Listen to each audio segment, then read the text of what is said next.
Hello guys, मैं हूं राय और मैं आप सभी का वेलकम करता हूं हमारे रैंडम वीडियोस प्लेलिस्ट के 9th वीडियो में। सो फ्रेंड्स, इस वीडियो में हमारा टॉपिक है फंक्शनिंग ऑफ क्यूज। सो सबसे पहले हम क्यू का सारा बेसिक कंसेप्ट सीखेंगे कि क्यू है क्या और इसे किस तरीके से यूज़ करते हैं। ओके, सो सबसे पहले मैं आपको एक डेफिनेशन के साथ समझाना चाहूँगा क्यू है क्या। सो हम डेफिनेशन में बोलते हैं कि queue is a list of elements in which the insertion takes place at the last position and deletion takes place at the first position. मतलब कि क्यू उस तरीके की लिस्ट है जिसमें अगर हमें कभी भी कोई भी एलिमेंट इंसर्ट करना हो तो वो एलिमेंट लास्ट में इंसर्ट होगा उस लिस्ट के, और अगर कोई भी एलिमेंट वहाँ से डिलीट करना हो तो वो एलिमेंट हमेशा उस लिस्ट की फर्स्ट पोजीशन से डिलीट होगा। ओके, सो अगर हम बेसिक लाइफ में क्यू के एग्जाम्पल बोले तो वो एग्जाम्पल क्या हो सकते हैं। अगर हम बिल्कुल जो आजकल ट्रेंड में चल रहा है, जैसा कि जियो की सिम लेने के लिए बहुत लंबी लंबी लाइन लगानी पड़ रही है लोगों को।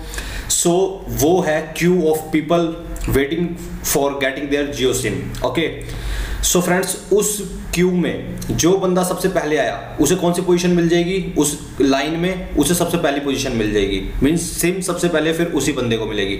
इसी तरीके जिस तरीके से धीरे धीरे बंदे आते जाएंगे, लाइन में बढ़ते जाएंगे तो लाइन लंबी होती जाएगी। और फ्रेंड्स, अगर कोई भी नया बंदा आ रहा है तो उसे कौन सी पोजीशन मिलेगी उस लाइन में, वो बंदा लाइन में बीच में नहीं घुस सकता।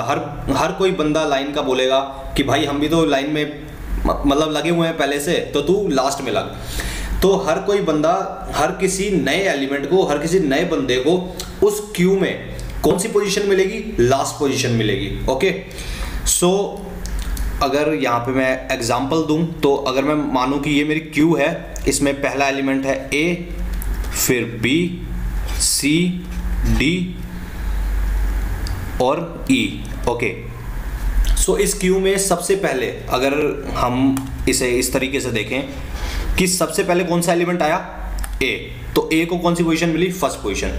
अब अगर नया एलिमेंट यहाँ पे आता है तो नया एलिमेंट मैं मान रहा हूँ वो है बी, तो बी को कौन सी पोजीशन मिलेगी, ए के नेक्स्ट पोजीशन, मतलब कि सेकंड पोजीशन। बी कभी भी मेरा ए से पहले नहीं इंसर्ट हो सकता, हमेशा वो लास्ट में ही इंसर्ट होगा।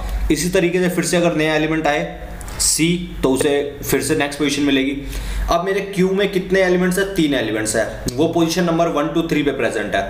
अगर मैं इस क्यू पे डिलीट ऑपरेशन परफॉर्म करना चाहूँ तो हमेशा डिलीट ऑपरेशन फर्स्ट पोजीशन पे ही परफॉर्म होगा, मतलब फर्स्ट से डिलीट ऑपरेशन परफॉर्म होना स्टार्ट होगा। अब अगर मैं कोई भी इस क्यू में कोई भी एलिमेंट एंटर करना चाहूँ तो वो मेरा बी से पहले नहीं आ सकता, वो फर्स्ट पोजीशन पे कभी नहीं आएगा, वो हमेशा लास्ट पोजीशन पे आएगा, जो भी क्यू में लास्ट पोजीशन होगी वहाँ पे आएगा। ओके फ्रेंड्स, सो अब मैं आपको एक और नई चीज़ इंट्रोड्यूस करता हूँ जो हम इस प्रोग्राम में यूज़ करने वाले हैं। मैं मान रहा हूँ कि यहाँ मेरे क्यू में अभी ये 4 एलिमेंट है। यहाँ जो मैं n बोल रहा हूँ वो है मेरी लिमिट ऑफ क्यू। मीन्स यहाँ पे मैं maximum number of elements n insert कर सकता हूँ। ओके, सो यहाँ पे एक चीज़ मैं यूज़ करूँगा अभी प्रोग्राम में, फ्रंट और रियर। ओके, सो फ्रंट मैं एक वेरिएबल यूज़ करूँगा अपने प्रोग्राम में जिसका नाम फ्रंट होगा, और वो क्या काम करेगा, वो वेरिएबल क्यू के पहले एलिमेंट का लोकेशन अपने पास स्टोर करके रखेगा। सो अभी क्यू में हमारे कितने एलिमेंट्स हैं, 4 ABCD। पहले एलिमेंट की लोकेशन क्या है, वो है 1। सो इसलिए अभी फ्रंट की वैल्यू है 1, और यहाँ पे रियर की वैल्यू क्या है, रियर की वैल्यू है अभी मेरी 4। ओके, अगर मैं अपने क्यू पे डिलीशन ऑपरेशन परफॉर्म करूँ तो डिलीशन ऑपरेशन करा तो ए रिमूव हो गया। ए रिमूव हो गया मीन्स अब क्यू में मेरा फर्स्ट एलिमेंट क्या है, अब क्यू के अंदर मेरा फर्स्ट एलिमेंट है बी, और उसकी क्या पोजीशन है, उसकी क्या लोकेशन है, उसकी लोकेशन है 2। तो अब मेरे फ्रंट की वैल्यू चेंज हो जाएगी, वो हो जाएगी 2। सो अगर मैं अपने इस क्यू में इसी तरीके से अगर इंसर्शन ऑपरेशन परफॉर्म करूं तो अब जो मेरा नया एलिमेंट आएगा वो आएगा मेरी लास्ट पोजीशन पे, मतलब पोजीशन नंबर 5। और अगर मैं अब रियर वेरिएबल की अपनी वैल्यू देखूं तो वो 4 से चेंज होके 5 हो जाएगी, क्योंकि मेरा अब जो लास्ट एलिमेंट है उसकी पोजीशन है position number 5। Okay, so friends इस कंसेप्ट को आप अपने माइंड में बहुत अच्छी तरीके से बैठा लीजिए कि अगर कभी भी मैं अपने प्रोग्राम के अंदर भी अगर फ्रंट या रियर यूज करूंगा तो हमारे माइंड में यही स्ट्राइक करना चाहिए कि फ्रंट के अंदर मेरे फर्स्ट पोजीशन ऑफ क्यू का मतलब लोकेशन स्टोर है और रियर के अंदर मेरे लास्ट एलिमेंट ऑफ क्यू का लोकेशन स्टोर है। ओके, सो अब एक और एग्जांपल के साथ इस चीज को और क्लियर करते हैं। ओके, मैं यहाँ पे मान रहा हूँ कि यहाँ जो मैंने सबसे पहली मेरी क्यू है, सबसे पहली क्यू यहाँ मेरे क्यू के अंदर जो लिमिट है वो है 5। मैं मैक्सिमम नंबर ऑफ 5 एलिमेंट्स अपने क्यू के अंदर स्टोर कर सकता हूँ क्योंकि मेरे पास 5 ही पोजीशन है, 1 2 3 4 5। ओके, सो यहाँ पे जो पहली लिस्ट है, अभी इस लिस्ट में कुछ भी नहीं है, तो मेरे जो फ्रंट की वैल्यू है वो क्या है 0 और रियर की वैल्यू भी 0 है क्योंकि फ्रंट क्या शो करता है, पहले एलिमेंट की पोजीशन। जब मेरे पास अपना पहला एलिमेंट है ही नहीं तो मैं उसकी पोजीशन 0 मान रहा हूँ। इसी तरीके से रियर शो करता है लास्ट एलिमेंट की पोजीशन, तो मेरे पास लास्ट एलिमेंट भी नहीं है तो उसकी पोजीशन भी मैं 0 मान रहा हूँ। अब अगर मैं अपनी लिस्ट में इंसर्शन ऑपरेशन परफॉर्म करता हूँ, जब मैंने इंसर्शन ऑपरेशन किया, मैं मानता हूँ कि मैं यहाँ पे 2 बार इंसर्शन ऑपरेशन कर रहा हूँ। मैं जब पहली बार किया तो एलिमेंट आया A, फिर मैंने किया तो एलिमेंट आया B। ओके, अब फ्रंट और रियर की वैल्यू क्या है? फ्रंट एलिमेंट जो फ्रंट वेरिएबल है वो क्या स्टोर करता है, पहले एलिमेंट का पोजीशन, तो वो है 1 और रियर की वैल्यू है 2 क्योंकि B की पोजीशन है 2।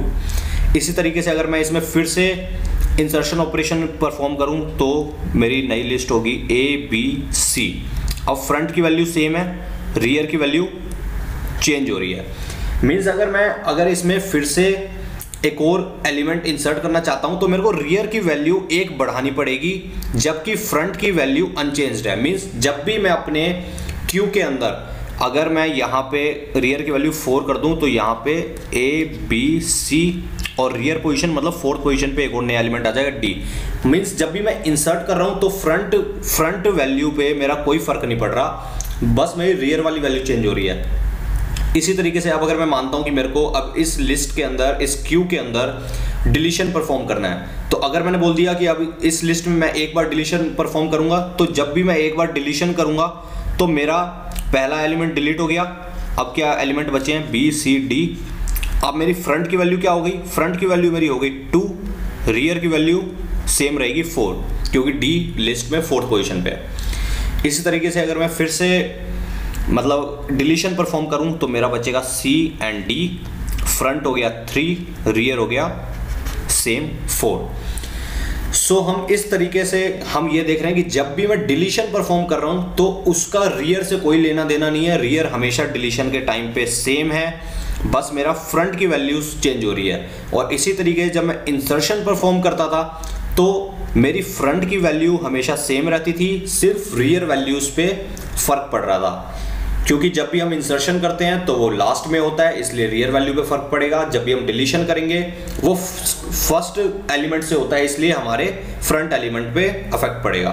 ओके, अब इसमें अगर मैं इसमें एक और एलिमेंट डिलीट करूं, अगर मैंने एक और एलिमेंट डिलीट किया मीन्स अब बचा है D, तो उस टाइम पे मेरे फ्रंट की वैल्यू भी 4 है, रियर की वैल्यू भी 4 है। सो फ्रेंड्स यहाँ पे ये एक टाइप से एक स्पेशल केस है।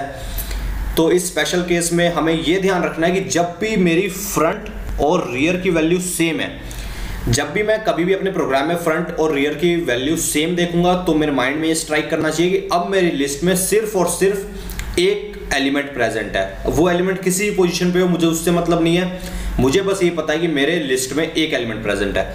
इसी तरीके से अगर मैं इस एलिमेंट को भी डिलीट कर दूं, ठीक है, इस एलिमेंट को भी डिलीट करूंगा तो अब मेरी जो ये फाइनल लिस्ट है इसमें मैं क्या बोलूँगा कि जब भी मेरे को अगर जो लास्ट एलिमेंट अगर उसे भी डिलीट करना है तो मैं फ्रंट और रियर को सिंपली 0 कर दूंगा। मैं बोलूँगा अब मेरी लिस्ट में कोई भी एलिमेंट नहीं है। तो इन 2 केसेस को हमें ध्यान रखना है कि जब भी मेरा फ्रंट और रियर जब भी दोनों 0 हैं इसका मतलब मेरी लिस्ट में कोई एलिमेंट नहीं है। अगर फ्रंट और रियर दोनों इक्वल है और वो नॉन जीरो है इसका मतलब मेरी लिस्ट में सिर्फ एक एलिमेंट है। ओके, और यहाँ पे मैं आपको एक चीज़ और क्लियर करना चाहूँगा कि हम कभी भी अपने प्रोग्राम में अगर यूज़ करेंगे, हम मान लेते हैं कि यहाँ पे अभी हमारे पास ये जो लिस्ट थी ये है ABCDE और फ्रंट की वैल्यू 1 है, रियर की वैल्यू 5 है। अगर मैं बोलूं कि मेरे को अपने Q के सभी वैल्यूज़ को प्रिंट करना है तो मैं उन वैल्यूज़ को कहाँ से प्रिंट करना स्टार्ट करूँगा? मैं हमेशा वैल्यू को फ्रंट से प्रिंट करना स्टार्ट करूँगा और उसे कहाँ पे एंड करूँगा? रियर पे, क्योंकि हमेशा फ्रंट क्या डिनोट कर रहा होगा? पहला एलिमेंट जो भी Q का होगा, और रियर लास्ट एलिमेंट को डिनोट करेगा। अगर मैं इस Q में एक डिलीशन परफॉर्म कर दूं तो A रिमूव हो गया और फ्रंट की वैल्यू चेंज हो जाएगी। वो क्या हो जाएगी? वो हो जाएगी 2। ठीक है। अगर अब मैं इस Q को प्रिंट करना चाहूं तो मैंने क्या बोला? फ्रंट से लेकर रियर तक, मतलब सेकंड पोजीशन से लेकर फिफ्थ पोजीशन तक। सो इस बात को भी हम सिंपली अपने माइंड में रखेंगे और मुझे लगता है कि अब हम तैयार हैं अपने कोड को लिखने के लिए। अब हमारे जो भी बेसिक कंसेप्ट था Q का वो सभी क्लियर हो चुका है। अब मैं आपको यहाँ पे नोट्स सेक्शन पे छोड़ रहा हूँ। इस वीडियो में आप इन नोट्स को रीड आउट करें और अपनी अंडरस्टैंडिंग को और बढ़ाएं। इस वीडियो को 1-2 बार रिपीट करके देखें ताकि इस बेसिक कंसेप्ट में कोई डाउट ना रहे। और मैं आपको ऑनेस्टली बता रहा हूँ कि प्रोग्राम कोई भी कितना भी टफ हो, कितना भी बड़ा हो, अगर आपको उस प्रोग्राम में हमें करना क्या है, अगर उस चीज़ का बेसिक कंसेप्ट क्लियर है तो आई एम डैम श्योर आप कोई भी प्रोग्राम बना सकते हो। सो फ्रेंड्स, इस वीडियो को ध्यान से एक बार फिर आप गो थ्रू कर लीजिए, इन नोट्स को गो थ्रू कर लीजिए और मैं होप करता हूं कि आपको इस वीडियो का कंटेंट समझ में आया और हम इस प्रोग्राम की कोडिंग अपने नेक्स्ट वीडियो से स्टार्ट करेंगे। So friends, very very thank you for watching this video and I will see you all in the next video very soon. Very very thank you friends.